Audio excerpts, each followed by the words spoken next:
اس لیے وہ کہتے ہیں کہ اللہ نے فرمایا وَكُونُوا مَعَ الصَّادِقِينَ، سچوں کے ساتھ ہو جاؤ، نیکوں کے ساتھ ہو جاؤ، صالحین کے ساتھ ہو جاؤ، کہ ان کے ساتھ ہو جاؤ گے۔ مٹی عام پڑی ہوئی ہوتی ہے، اس مٹی کی کوئی اوقات نہیں ہوتی، لیکن جب مٹی کوزہ گر کے ہاتھ میں آ جاتی ہے تو وہی مٹی بادشاہ کے محل میں رکھی جاتی ہے، شو پیس بنا کے، ظروف بنا کے اسے مہنگے داموں بیچا جاتا ہے۔ تو اولیاء اللہ کہتے ہیں کہ لوگوں، اپنے عصا کو خالی نہ رہنے دو، اپنے وقت کا موسیٰ تلاش کرو، اپنا آپ اس کے ہاتھ میں دے دو، تمہارے جسم کو چلتا پھرتا معجزہ بنا دے گا۔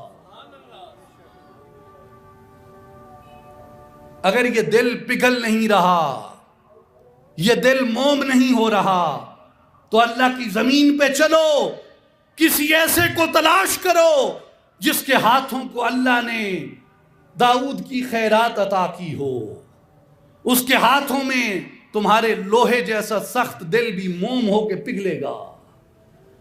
اگر یہ مورت پرواز نہیں کر رہی تو اپنے وقت میں کسی ایسے کو تلاش کرو جسے اللہ نے سیدنا روح اللہ کی خیرات عطا کی ہو، ان کا فیض عطا کیا ہو، اس کے ہاتھ میں تمہاری مٹی کی مورت پرندے کی مانند پرواز کرے گی۔ اس لیے اگر تم چاہتے ہو کہ تمہارا یہ پتھر ایک اونٹنی کی طرح چلنے لگے تو اس کے لیے یہ پتھر تو نہیں چل سکتا۔ اگر کسی ایسے کی دعا شامل ہو جائے جس پہ فیض اور توجہ صالح علیہ السلام ہو تو تمہارے اس پتھر سے بھی اونٹ نکل سکتا ہے۔ اس لیے اولیاء اللہ فرماتے ہیں کہ لوگوں، اپنے عہد میں، اپنے وقت میں کاملین کی صحبت اختیار کرو، کاملین کی معیت اختیار کرو، کاملین کی تربیت اختیار کرو، کاملین کے طریقے زندگی کو اختیار کرو، کاملین کے راستے کو اختیار کرو۔ وَكُونُوا مَعَ الصَّادِقِينَ، سچوں کے ساتھ ہو جاؤ۔ سچے کیا کرتے ہیں؟ وہ تمہارے وجود کے اندر صدق کو پیدا کر دیتے ہیں، وہ تمہارے وجود کے اندر سچائی کو پیدا کر دیتے ہیں۔ مولانا جلال الدین رومی رحمت اللہ تعالی علیہ فرماتے ہیں کہ لوگوں غور کرو، موسیٰ علیہ السلام جب کوہ طور پہ جاتے ہیں، زاں شہنشاہ ہمایوں نعل بود کہ سراسر طور سینہ لعل بود۔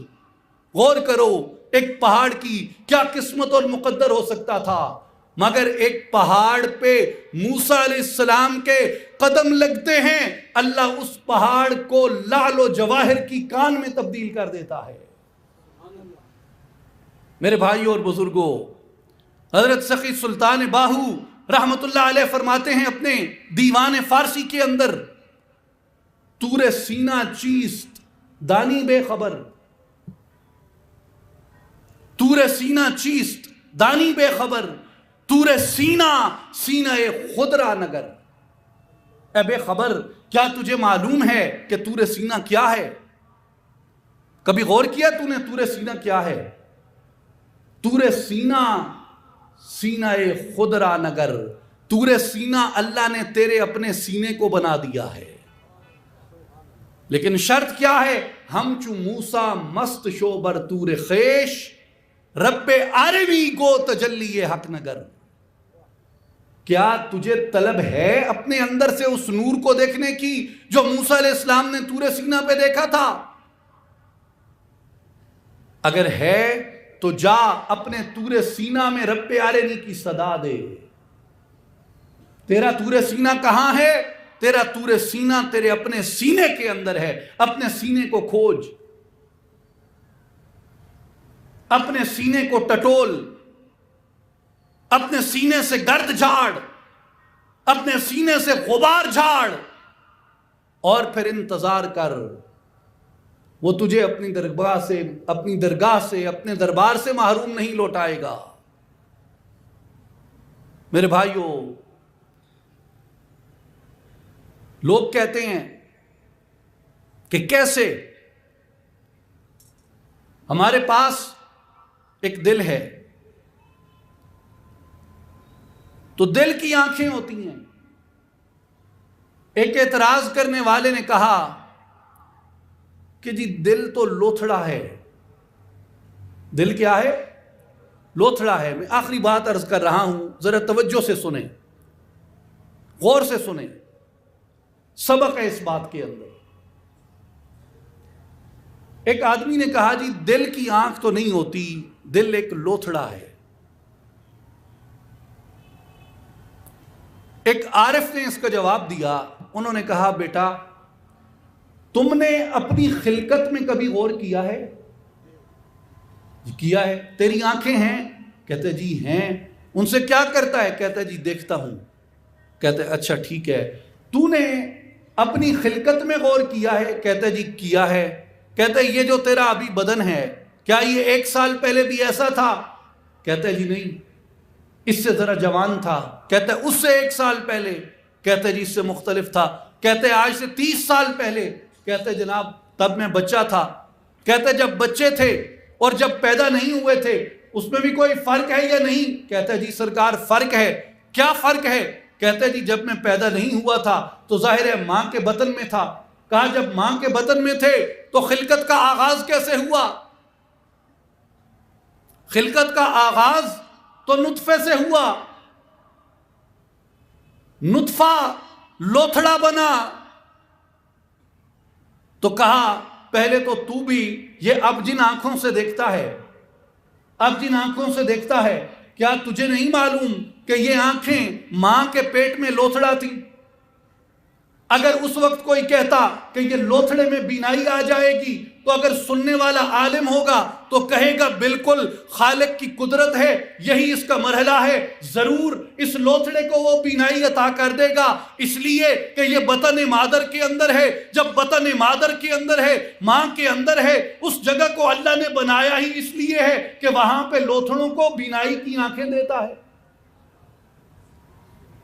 اب کوئی یہ کہے کہ جی نہیں لوتھڑا کبھی بینا ہوگا، لوتھڑا تو بینا ہو ہی نہیں سکتا، تو کہا کوئی عاقل سنے گا تو کہے گا یہ جاہل ہے، اس نے کبھی پیدائش میں غور نہیں کیا. اس لیے کہ نطفے سے لوتھڑا بنتا ہے، لوتھڑے کے اندر پھر ہڈیاں لگتی ہیں، پھر اس کے اوپر پٹھے چڑھتے ہیں، پھر اس کے اندر جوارے اور اعضاء پیدا ہوتے ہیں. کان الگ سے نکلتا ہے، بال الگ سے نکلتے ہیں، دماغ الگ سے پیدا ہوتا ہے، دل الگ سے پیدا ہوتا ہے، ہاتھ پاؤں الگ الگ بنتے ہیں، آنکھیں الگ بنتی ہیں، قوت بینائی الگ سے آ جاتی ہے پردوں میں، قوت سماعت الگ سے آ جاتی ہے پردوں میں. تو سارا کچھ تو لوتھڑے کے بعد اس کے اوپر بیتتا ہے.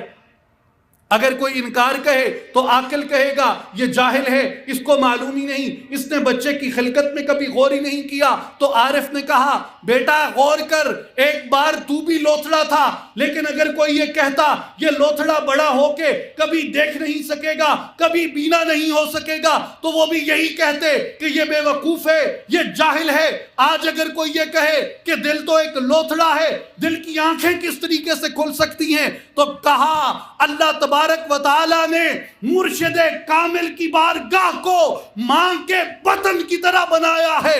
جس طرح ماں کے پیٹ کے اندر رہ کے بچہ اپنی پرورش کا مرحلہ مکمل کرتا ہے، پیدا ہوتا ہے، آنکھیں بینا ہوتی ہیں. کہا جب کسی کامل کی صحبت میں آ جاؤ گے تو تمہارے اس لوتھڑے کی وہ ایسی پرورش کر دے گا، جب دنیا میں نکلو گے تو تمہیں دل کی آنکھیں عطا کر دی جائیں گی. جس طرح ان آنکھوں سے ظاہر کی دنیا کو دیکھتے ہو، دل کی آنکھوں سے باطن کی دنیا کا مشاہدہ کرو گے.